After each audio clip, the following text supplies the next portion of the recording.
Это Оренбургская область. Здесь горит буровая установка. В Краснодарском крае продолжает разворачиваться экологическая катастрофа. А блогер Бэдкомедиан обрушился с критикой на «Газпром». Это новости «Воздух» на канале Ходорковский Лайв. Ставьте лайки. Продолжается экологическая катастрофа в Краснодарском крае. На побережье Анапы новый выброс мазута. Первый проезд. Повторный выброс, конечно, произошел. По мешкам, смотрите, мешки осталось, не унесло, но их намочило, к сожалению. Техника начинает работать потихоньку. Вонища очень сильная. Накануне Черное море снова штормило. Сотни мешков с мазутом, которые не успели вывести с пляжей, начало смывать обратно в море или размывать на месте. При этом работы по ликвидации пришлось временно остановить из-за шторма. Впрочем, это не помешало местному губернатору Вениамину Кондратьеву отчитаться, что убрано почти 20 тысяч тонн загрязненного грунта и очищено около 39 километров береговой линии. При этом заместитель Кондратьева Александр Нестеренко отмечает, что все не так радужно. Идет нагонная волна на прибрежную полосу. Спецтехника работала до поздней ночи, пока позволяли условия. Сейчас волнение моря настолько сильное, что выводить людей к кромке воды опасно, техника вязнет. К сожалению, это означает, что часть собранных мешков может получить повреждения. Море также почти наверняка выбросит на берег еще мазут. Местные жители и вовсе бьют тревогу и просят помощи во всех возможных инстанциях, но получают отписки. Писали даже певцу-шаману, но авторов сообщений в пабликах главного певца режима просто блокируют. Записали по классике и обращение к Владимиру Путину и Михаилу Мишустину с требованием мобилизовать со всей страны отряды профессиональных спасателей, так как местная власть не справляется с последствиями катастрофы такого масштаба. Это крик души. Местные власти не справляются. У них нет для этого ресурса. Единственный ресурс – это простые люди с лопатами. Такую катастрофу лопатами не победить. Мы просим сюда силы федерального значения, комиссию с Москвы со специалистами разного уровня и разного профиля. Ну а пока проблема с мазутом в море все еще остается крайне острой и помощи из Москвы не приходит, волонтеры своими силами спасают пострадавших птиц и морских животных. Однако на берег продолжает выбрасывать мертвых дельфинов. За время бедствия погибли уже как минимум 11 дельфинов и 125 птиц. Новая газета «Европа» пишет, что как минимум 8 из них относятся к вымирающим видам. Я напомню, 15 декабря 2 российских танкера с нефтепродуктами потерпели крушение в Керченском проливе из-за шторма. Каждый из танкеров, по данным СМИ, перевозил около 4000 тонн мазута. Один человек погиб во время пожара в мебельном цеху в Южном Бутово. Возгорание произошло сегодня ночью на складе с пластиковыми изделиями на Горловской улице. Площадь пожара составила 300 квадратных метров. Причина случившегося пока не называется. Личность погибшего устанавливается. И еще один пожар произошел в Оренбургской области на буровой установке на площадке, где добывают газ. Пострадавших нет. По словам очевидцев, поначалу факел составлял 20 метров. Возгорание не потушили до сих пор. Туда стягивают все больше спасателей и техники. И еще одно ночное происшествие в столице. В районе Марьино столкнулись автобус, пожарная машина и несколько легковушек. Количество пострадавших, по разным данным, от 14 до 15. Предварительная причина произошедшего – автобус не пропустил на перекрестке машину МЧСников, которые ехали с включенными проблесковым маячком и звуковым сигналом. Водитель автобуса в тяжелом состоянии доставлен в институт Склифосовского. Также среди госпитализированных мальчик 12 лет, но его жизни ничего не угрожает. Как минимум 11 человек пострадали, 2 погибли и еще 10 пропали без вести на севере Бразилии при обрушении моста. Трагедия произошла на трассе между городами Эстрейту и Агиарнополис. В момент обрушения по мосту ехали 2 грузовика, несколько легковых автомобилей и мотоциклов. Все они рухнули в реку. Однако спасательные работы пришлось приостановить после того, как водолазы обнаружили, что в воду льется серная кислота, которую перевозили грузовики. Самому мосту чуть более 60 лет. В момент аварии местный депутат снимал видео о его ветхом состоянии, но заснял его обрушение. И еще одно ЧП в Бразилии, на этот раз на юге страны. Здесь частный самолет упал на жилой квартал. На борту находилось 9 человек, в том числе сын крупного бразильского бизнесмена. Борт потерял контроль и упал почти сразу после взлета. Все люди, находившиеся в самолете, погибли. Еще 14 человек пострадали. В Турции тоже авиапроисшествие. Вертолет санавиации врезался в здание больницы в регионе Мугла. На борту находилось 4 человека, 2 пилота и 2 медицинских работника. Как передает телеканал Хабер, все они погибли. Причина аварии устанавливается. Агентство Рейтер отмечает, что в момент крушения на улице был сильный туман. История с ЧП в воздухе с хорошим финалом. На Камчатке нашли самолет Ан-2, который пропал с радаров 19 декабря. Все 3 человека, находившиеся на борту, 2 пилота и пассажир, выжили. Кадры с их спасением опубликовала Росавиация. Причиной крушения Ан-2 стало обледенение корпуса самолета. Как передает ТАСС, все спасенные находятся в удовлетворительном состоянии, однако им все-таки потребовалась госпитализация. У одного пилота черепно-мозговая травма, у другого ушиб груди. Чтобы выжить после крушения самолета, мужчины несколько дней прятались в яме, которую вырыли в снегу.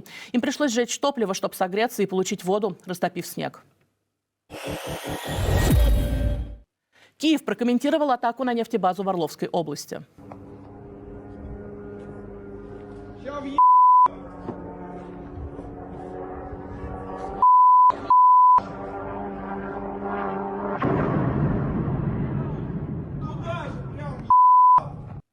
В Украинском центре противодействия дезинформации заявили, что нефтебаза – важный логистический объект, который, цитирую, поддерживает группировки российских войск в Курской, Брянской и Белгородской областях, а также те, что ведут боевые действия в Харьковской области. Конец цитаты.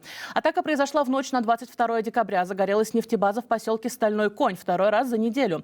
Минувшей же ночью произошла атака на Брянскую область. В селе Кирилловка Климовского района, по словам губернатора, во время обстрела погибла местная жительница. В поселке Красный Бор ранен 1 человек. Также появились подробности субботней атаки на Казань. По данным телеграм-канала «Астра», минимум 1 дрон пытался атаковать Казанский вертолетный завод.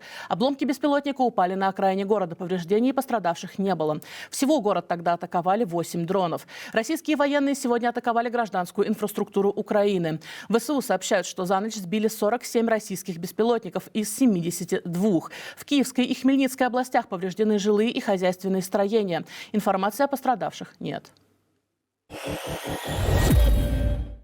Северная Корея отправит в российскую армию еще больше своих граждан. По данным южнокорейской разведки, КНДР готовит к отправке на российско-украинскую войну дополнительные войска, технику и дроны «Камикадзе». Ранее та же разведка оценила потери среди военных КНДР на этой войне в 1100 человек убитыми и ранеными. Рост поставок вооружений из КНДР в Россию показывают и спутниковые снимки. Об этом сообщило издание Wall Street Journal. Газета отмечает, что техника, включая системы залпового огня, поступает в Россию по железной дороге. И сейчас железнодорожные перевозки между двумя странами достигли рекордных показателей. Взамен КНДР получает от России деньги и нефть.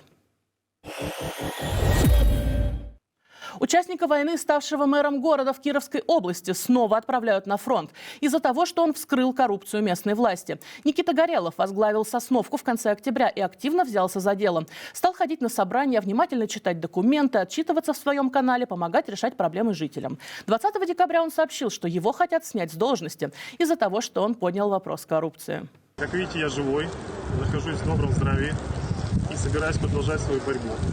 Тот двойник, который вскрыли мы сейчас, патриоты своего города, я думаю, что он был вскрыт вовремя. И на данный момент сейчас ведется охота для того, чтобы отправить меня в зону СВО. Горелов записал обращение, в котором сказал, что у него в разработке есть материалы, цитата, «на несколько уголовных дел», а сотрудников мэрии и Гордумы назвал жуликами. Следующее обращение записал уже помощник Горелова. Смерть. Его отправляют снова на войну. Подлость этот организовал именно губернатор Соколов, санкционировал. По его словам, мужчину все-таки отправляют на фронт. Сейчас жители Сосновки собирают подписи под петицией в защиту Горелова. Путин встретился в Кремле с премьер-министром Словакии Робертом Фицо. Тот анонсировал свой визит в Москву, объясняя его необходимостью обсудить поставки российского газа. 1 января истекает контракт на его транзит по территории Украины, и Киев предупреждал, что не будет продлевать его. После встречи с Путиным премьер Словакии написал в соцсетях, что Москва подтвердила готовность продолжать поставки газа, но как это будет происходить, пока не ясно. Тем временем о желании встретиться с Путиным заявил и избранный президент США Дональд Трамп. Он заявил, что ждет разговора для того, чтобы быстрее закончить войну в Украине. Путин в ходе прямой линии 19 декабря сообщил, что готов к встрече с Трампом. Блогер Bad он же Евгений Баженов, опубликовал видео, в котором жестко раскритиковал политику платформы ВКонтакте и ее владельца компании «Газпром». По его словам, национальное достояние вынуждает блогеров переходить во ВКонтакте нечестными способами, в том числе подкупом. А чтобы нагонять пользователей, лоббируют замедление Ютьюба. Также среди претензий Bad перестройка ВКонтакте по образу и подобию зарубежных соцсетей, рост цензуры, кривой интерфейс, странный подсчет охватов, удаление кнопки просмотров, проблемы с удалением видео, а также продажные публикации у других блогеров без пометки «реклама». Подытожил Бэд тем, что решил закрыть свое сообщество во ВКонтакте, в котором на данный момент насчитывается почти 1 миллион подписчиков. Также решение о прекращении активности в сообществе подтвердил его модератор Александр Курков. Я знаю, что с ВК валит давно, но меня держало 13 лет существования на платформе. 40 тысяч постов. И это не ради денег и рекламы, которой в паблике не было, а потому что эта социальная сеть в России долгое время обходила всех конкурентов и была лучшим местом для общения с вами. Ключевое слово «была». Ну и еще о Ютьюбе. Платформа в России фактически заблокирована. Трафик сервиса упал до 20% от нормы. Об этом пишет телеграм-канал «За телеком» со ссылкой на данные Google Transparency Report. Такая скорость делает практически невозможным использование Ютьюба в России. Друзья, чтобы не теряться, я призываю вас подписаться на наш телеграм-канал. Ссылку вы найдете в описании к видео. Или же просто сканируйте QR-код у вас на экране. Мы дублируем туда весь наш контент, в том числе в аудиоформате. Таким образом, мы можем оставаться с вами на связи, несмотря на ограничения, которые вводит путинский режим. Ну а если вы все еще можете смотреть нас на YouTube, поставьте, пожалуйста, лайк этому видео, подпишитесь на наш канал. Так вы поможете нам распространять правдивые новости. Ну и, конечно, смотрите другие наши видео. Всего вам хорошего и берегите себя.